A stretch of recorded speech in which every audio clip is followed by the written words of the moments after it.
Pessoal, eu não sei se vocês viram, mas mais uma vez o presidente Lula foi criticado ao vivo e em cores por um indígena. Num palco de um evento, né, ao lado do Lula, o indígena criticou ele. E isso já havia acontecido há um tempo atrás, né? Uma índia havia criticado o Lula e o governo do Lula ali na cara do Lula. O Lula ficou completamente constrangido e irritado. Vamos relembrar o caso da Índia. Temos hoje o pior Congresso da história da República. O judiciário egocêntrico e parcial.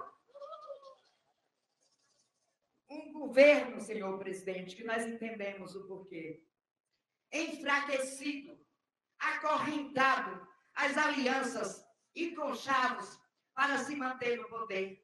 E ainda uma quantidade considerável de veículos de imprensa que fazem um papel sujo para o sistema dominante. Não respeitam as leis, nem os tratados e convenções internacionais. Vivemos uma democracia distorcida. Para eles, somos veniagas, mas já são 524 anos de lutas e resistência. Primeiro contra a invasão de Portugal, quando milhões dos nossos foram tombados, homens, mulheres. Pois é, você viu aí a indígena dizendo que o governo Lula estava enfraquecido e acorrentado às alianças e conchavos para se manter no poder, na cara do Lula.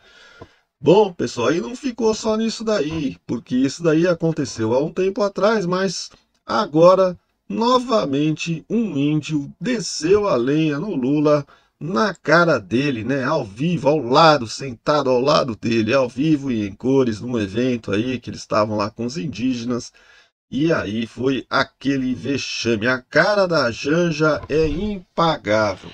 É isso que nós vamos ver também. E depois vamos ver o pessoal da Globo News ali reclamando aí da situação do Lula, né? Da falta de popularidade do Lula, né? Tentando passar pano, aquela coisa toda que você já sabe. A gente vai comentar ali as falas do pessoal da Globo News, a Daniela Lima, né? A Mortadela Lima, conhecidíssima na internet como Mortadela Lima, tentando passar um paninho ali pro Lula, mas sabendo que não tem jeito, né? Ela já está até admitindo que não tem jeito, o governo Lula tá um fiasco total.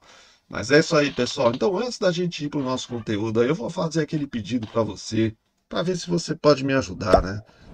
É só você deixar um like, se inscrever no canal, acionar o sininho das notificações e você vai estar me ajudando muito.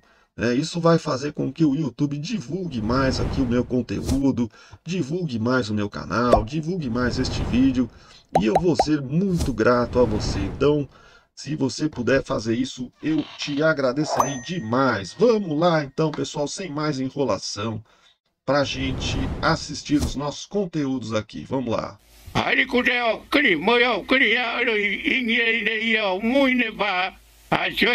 O índio está falando aqui na língua dele e depois vai ter o tradutor traduzindo. Olha a cara de irritação do Lula. Ele tá, que ele não consegue nem olhar na cara do indígena de tanta raiva que ele tá do cara.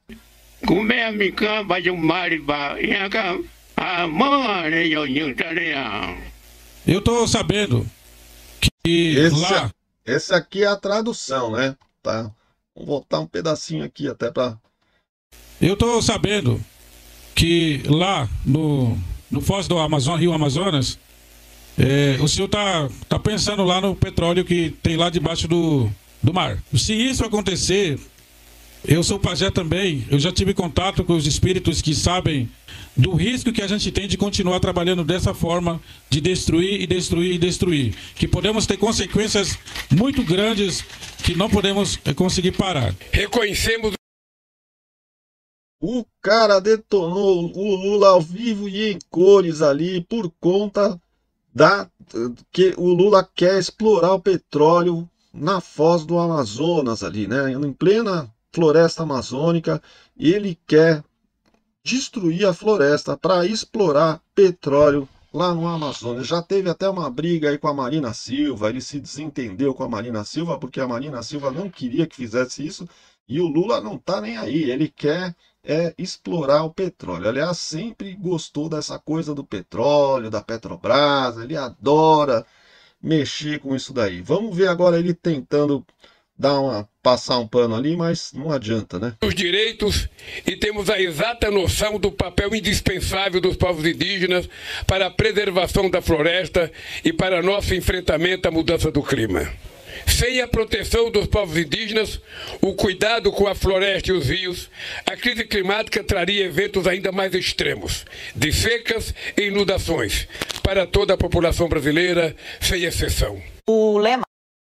Então você vê, ele tá falando aí, só que esse discurso, se você parar para pensar, é um discurso que não se sustenta, que não para em pé, porque ele fala uma coisa e quer fazer outra, né? Tá falando que precisa dos povos indígenas para ajudar a proteger a Amazônia, proteger do desmatamento, biriribororó, aquele blá blá blá que ele sempre fala, só que na prática ele quer, né, explorar petróleo lá no Amazonas. Essa é que é a realidade. Agora vamos ver aqui a Mortadela, nossa queridíssima Mortadela Lima, né? Tão falada a Mortadela Lima aí na internet. Ela vai tentar explicar o que está acontecendo com a popularidade do Lula. Vamos ver. Lá dentro é esse aí que está na sua tarja, gente. Trabalhar e esperar. Do que eu estou falando, né? Hoje eu consegui fazer uma conversa mais estruturada, na verdade rápida, porém muito direta, né? Sobre qual é a avaliação a respeito do que está acontecendo. Ninguém está adorando a pílula, está dizendo que o momento é bom e etc e tal, né? Qual é a avaliação? O governo foi pego pelas pesquisas em seu pior momento. Olha, e o governo foi pego pelas pesquisas em seu pior momento. A Daniela Lima admitindo que o governo Lula está em seu pior momento. Juntou a crise do Pix, onde a minha avaliação diverge da do Palácio do Planalto, né? Eu entendi que o recuo acabou validando a enxurrada de fake news e críticas que havia. O governo capitulou, tinha as duas coisas, o governo capitulou, o governo não capitula. O governo pode até perder, mas o governo não capitula. Viveu um momento. Olha aí, criticando o governo por ter capitulado lá na crise do Pix, ter voltado atrás e cancelado o monitoramento do Pix aí. A coisa tá mudando, até a Daniela Lima tá criticando o governo, meu amigo. Momento ruim. Então, na avaliação do integrante do Planalto, né, captaram as pesquisas o governo em seu pior momento, juntando Pix, final do ano com a explosão do dólar, que já recuou, e a inflação de alimentos. Somada a isso, diz a fonte, né, o diagnóstico, houve a ausência do presidente. O Lula bateu a cabeça, sofreu um acidente, achou que estava bem, acabou que o edema cresceu, o presidente foi obrigado a fazer uma cirurgia que o deixou de molho ali, 30 dias pelo menos. Isso daí até ajudou o Lula, ela tá falando que isso daí prejudicou o Lula, isso daí na verdade ajudou o Lula. Quanto menos o Lula falar, quanto mais sumido o Lula estiver, melhor para ele. Porque quando ele vai a público, é tanta besteira que ele fala, que ele vai se afundando cada vez mais. E o Sidônio quer que ele fale, o Sidônio quer que ele vá a público para falar mais. Depois você vai ver, eles ainda vão falar isso daí, que a estratégia é fazer com que o Lula fale mais. Esse Sidônio, na verdade, eu acho que é o infiltrado de direita no governo do Lula. Porque não é possível que o cara faça tanta coisa ao contrário do que deveria fazer. De todo modo, agora eles entendem no Palácio do Planalto que a coisa estabilizou. Esse é o piso do apoio, daí não deve baixar, e agora é fazer essa sequência de medidas para tentar voltar o Lula para um patamar que ele conhece melhor, que é o patamar mais confortável. Ontem eu contei para vocês que ele disse para os senadores, olha, eu sou candidato à reeleição, quero trabalhar para a reeleição, e a situação não é irreversível. A safra vai melhorar, não sei o quê, nananã, apontou ali todas as questões. A grande questão agora, além disso, das medidas anunciadas, é o Lula ficar mais no Brasil. O Lula vai a Honduras, eu contei esse bastidor mais cedo, onde vai pregar mais comércio interregional, América Latina e Caribe, numa reunião da CELAC, mas depois querem segurar ele aqui, botar o presidente para falar mais. É ritmo mesmo, Leilane, já de campanha. O Lula foi lá para o Japão e ele foi lá para vender carne da Friboi, dos amiguinhos dele. Então, na verdade, tudo que o Lula faz tem segundas intenções. Ele foi lá para prestigiar os amiguinhos, né? O Joesley e o Wesley Batista lá da Friboi, né? E então, o negócio, a maior coisa que ele foi fazer isso lá foi isso daí. Não tinha uma outra principal razão, né? Era vender carne do Joesley e do Wesley Batistas, que são os caras que estão ali mancomunado com ele, né? Para aquelas coisas que você já sabe. É melhor não falar aqui porque pode dar problema.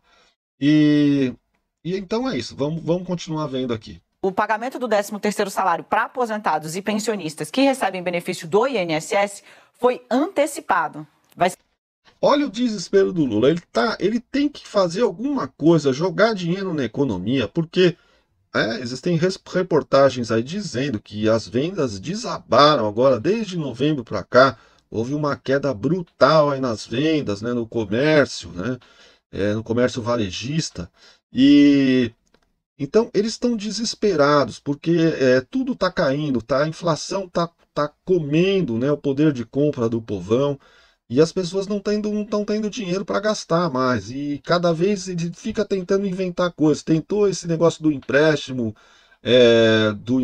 do trabalhador, né? Consignado CLT. E parece que o negócio não deu muito certo, porque também a repercussão negativa na internet foi gigantesca, né? O que tinha de gente criticando aí o governo por conta desse empréstimo, porque em vez de dar o dinheiro do FGTS para o povão usar, liberar o dinheiro, você está precisando de dinheiro, então vai lá e tira o seu FGTS e usa para o que você precisar. Não, o governo quer emprestar dinheiro para o povão, deixando o fundo de garantia como garantia do empréstimo. E aí, já viu, né? É lógico que ninguém é bobo, né? Quem vai ganhar com isso daí são os bancos. Em abril e maio. Que, aliás, os bancos são sempre, todos os governos Lula, os bancos batem recordes e recordes de faturamento. Bradesco, Itaú, todos esses bancos aí, eles batem recordes de faturamento. O Lula sempre prestigia os banqueiros, apesar do discurso que ele faz contrário. Aliás, é sempre assim, né? Ele fala uma coisa e faz outra completamente diferente. São cerca de 34 milhões de brasileiros. Aí a gente está falando de dinheiro na mão de 35, 34 milhões de pessoas é algo que faz diferença. Vamos com a nossa arte aqui, Gui, E aí, quando chegar o Natal, a venda é um fiasco, porque o povão já recebeu aí um monte de gente já aposentados. Aí, no caso, são os aposentados. A maioria dos aposentados já recebeu o dinheiro do 13º e não vai ter dinheiro para gastar, para comprar ali o peru, para comprar um presente para a família, né? Então, por quê? O seu dinheiro entra na conta da pessoa, a pessoa vai gastar, é lógico, né? E vai chegar no Natal, o comércio não vai ser tão bom quanto deveria por conta desse adiantamento aí dessa grana. Mas é isso que é o governo Lula, é isso, é o desespero, é tamanho por conta da perda de popularidade do Lula, que eles estão fazendo qualquer coisa, eles têm que fazer qualquer coisa para injetar dinheiro, né, no mercado, para que a economia comece a melhorar, né, o povo tem uma sensação, mesmo que falsa, de prosperidade, né, de que as coisas estão melhorando, para que ele volte a ganhar popularidade. Se você puder mostrar, porque a gente exemplifica aqui. A primeira parcela, gente, vai ser paga no dia 24 de abril, a partir de 24 de abril, valeu, a 8 de maio. Aqui, por isso que a gente tirou, aqui, ó, é 8 de maio. Então, de 24 de abril ao dia 8 de maio. Já a segunda parcela, perdão, telespectador, dei as costas para você, mas esse pivô foi para ficar aqui na frente do dadinho, fica com a minha palavra, tá? Então, até o dia 8 de maio, 24 de abril a 8 de maio, primeira parcela do 13º de aposentados e pensionistas do INSS. A segunda parcela vem do dia 26 de maio ao dia 6 de junho. O decreto foi assinado ontem pelo presidente Luiz Inácio Lula da Silva. Isso, Daniela, impacta 34 milhões de pessoas e custa quanto? 73 bilhões de reais. Em primeiro lugar, isso é interessante. Aqui agora bom, você entendeu ali a questão do empréstimo, né? Do empréstimo não, do adiantamento do 13º, né? Agora esse cara aqui, ele é um especialista, um analista aí, né? E ele vai falar sobre a questão das redes sociais, que o governo está perdendo feio nas redes sociais. Ele foi chamado para falar lá na Globo News e mostrou, né? Explicou que o governo está perdendo feio. Interessante notar que, e obviamente, não é obrigatório nenhum dos ministros, nenhum das lideranças, os grandes assim, atores do governo, eles sejam influenciadores também. Mas quando a gente olha, por exemplo, a oposição, a boa parte da oposição, dos 10 primeiros, estão no campo da direita e eles não só são políticos, mas também são influenciadores. Né? O Nicolas, por exemplo, ele é célebre, mas assim, tem vários outros. Então, digamos assim, a oposição ela é uma oposição que são atores políticos, mas também influenciadores. Quando você olha o governo Lula, quem é que engaja nas redes? Vamos usar essa terminologia, né? Ninguém. Bota o Lindbergh para fazer videozinho lá, bota a Glaze para fazer videozinho, não tá em nada, é um fiasco total. Assim, você não tem, de fato, nenhum nome que faça um engajamento forte. Então, quando você fala do caso do Pix, por exemplo, ele foi um erro do início ao fim. Né? Quem engajava nas redes mesmo no início era o Flávio. De novo aqui na Globo News dizendo que o governo errou do início ao fim no caso do Pix. Olha aí, ela já tinha falado, a Daniela Lima, agora de novo o cara confirmou. Flávio Dino não está mais lá, está o Lewandowski. O Lewandowski não impacta nada, basicamente. Então, assim, é certo, e o ministro Sidônio, nesse aspecto, ele tem uma certa razão, que existe um problema de comunicação que não é só da estrutura da SECOM, também eu diria que principalmente porque só agora está se tendo uma estratégia realmente digital mais sofisticada, mais complexa, mais de ecossistema, mas também os próprios ministros, eles não são exatamente, digamos assim, influenciadores. Basicamente não são. No caso específico do ministro Haddad, o Pix foi péssimo para ele, mas ele em si até que impacta bem. Você pega, por exemplo, o caso da isenção agora de imposto de renda para quem tem renda até R$5 mil, né? E isso daí foi, digamos assim, foi muito melhor conduzido e o ministro saiu bem. Então você tem uma mistura entre o desenho da política, a oportunidade da política e a explicação sobre como essa política se dá, o engajamento disso nas redes. Ali foi de longe, se você pegar, assim, por exemplo, no Instagram e em outras redes que impactam muito, o Pix em si foi o maior pico que teve na história do Instagram, se você olhar, em termos de quando você analisa política, por exemplo, né? E no X também. Então, assim, o governo realmente tem que se preocupar com isso. E é curioso, porque, na verdade, quando você observa as redes, não só você promove o engajamento na sua política, você faz ela ficar mais clara, mas também pode ter um retorno, um feedback do que as redes estão falando sobre a percepção do que você está propondo. E aí, nesse caso, também houve um outro problema. Não foi só explicar como era feita a política, mas também entender que estava sendo muito mal recebida e intervir na hora. O governo, na verdade, dobrou, no caso do Pix, a aposta, uma vez, 2 vezes, 3 vezes, e houve um desgaste muito grande. Então, na verdade, voltando àquele ponto que eu trouxe antes, a política hoje ela é totalmente em tempo real. Ela não tem o prazo de 1 mês, 2 meses, 1 ano para se estabelecer. Isso também é parte do jogo, mas ela tem que ser defendida a cada dia e, ao mesmo tempo, monitorado para recalibrar o impacto da política. E essa é uma informação importante. Às vezes o governo erra. Se ele é atento, ele consegue corrigir o erro. Pois é, então você viu aí, novamente, né, mais um especialista dizendo que o governo está completamente perdido aí com as redes sociais. É por isso que eles querem controlar a mídia, né? Eles querem que conteúdos de direita não possam ser divulgados e que se libere somente os conteúdos dos vermelhinhos, né? O pessoal da esquerda, porque eles não têm engajamento, é como o cara acabou de dizer aí, né? Eles não têm engajamento nenhum, né, com a população, não levam mais ninguém para a rua. Vocês tentaram fazer uma manifestação aí, foi o Boulos e o Lindbergh que fizeram chamado para manifestação contra a anistia. Rapaz, foi um fiasco total. Eles não conseguem mais levar ninguém para as ruas. Você imagina, Lindbergh Farias, Guilherme Boulos, meu Deus do céu. Bom, pessoal, foi isso daí, né? O vídeo já tá ficando meio longo, então vamos ficando por aqui.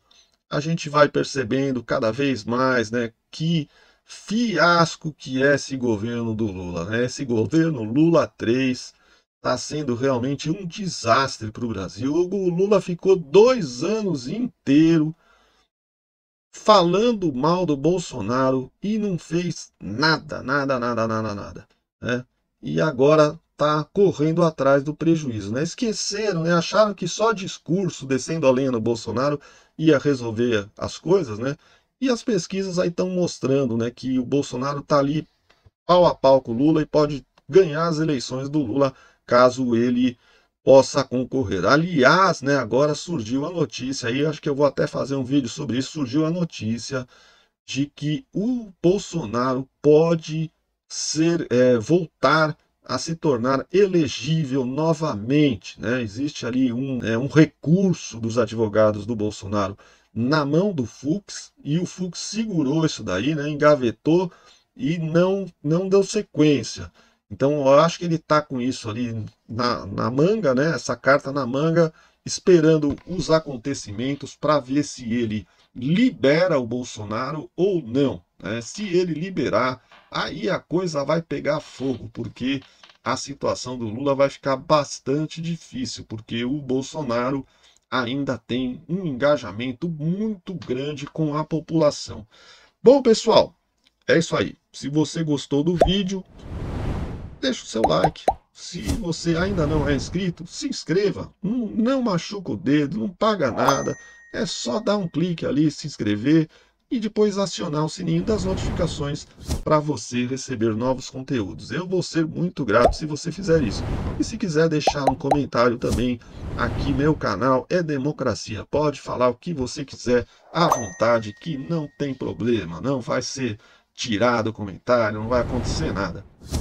Eu espero encontrar com vocês no próximo vídeo. Um grande abraço e tudo de bom!